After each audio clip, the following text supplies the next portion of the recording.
বিতর্ক যেন কিছুতেই পিছু ছাড়ছে না বলিউড অভিনেত্রীর। একের পর এক আইনি ও ব্যক্তিগত সমস্যায় জর্জরিত এই অভিনেত্রীর জন্য সময়টা যেন মোটেই সহজ যাচ্ছে না। সম্প্রতি প্রায় ৬০ কোটি রুপির প্রতারণা মামলায় স্বামী রাজ কুন্দ্রা সহ আইনি জটিলতায় জড়িয়েছেন শিল্পা শেঠি। সেই মামলার জেরে আপাতত দেশ ছাড়ার অনুমতিও নেই এই দম্পতির। এর মধ্যেই এবার আরও বড় বিপাকে পড়লেন অভিনেত্রী।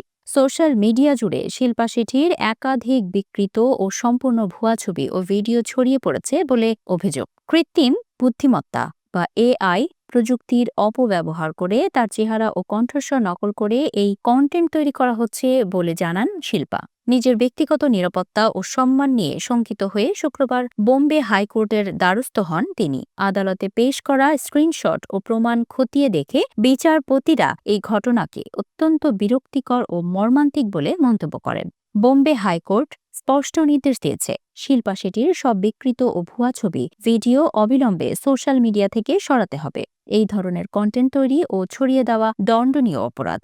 জড়িত ওয়েবসাইট ও ডিজিটাল প্ল্যাটফর্মগুলোর বিরুদ্ধে কড়া ব্যবস্থা নিতে হবে। অভিনেত্রীর দাবি, এই ধরনের ভুয়া কন্টেন্ট ছড়িয়ে পড়লে সাধারণ মানুষের মধ্যে তার ভাবমূর্তি নিয়ে ভুল ধারণা তৈরি হতে পারে, যা তার ব্যক্তিগত ও পেশাগত জীবনের জন্য মারাত্মক ক্ষতিকারক।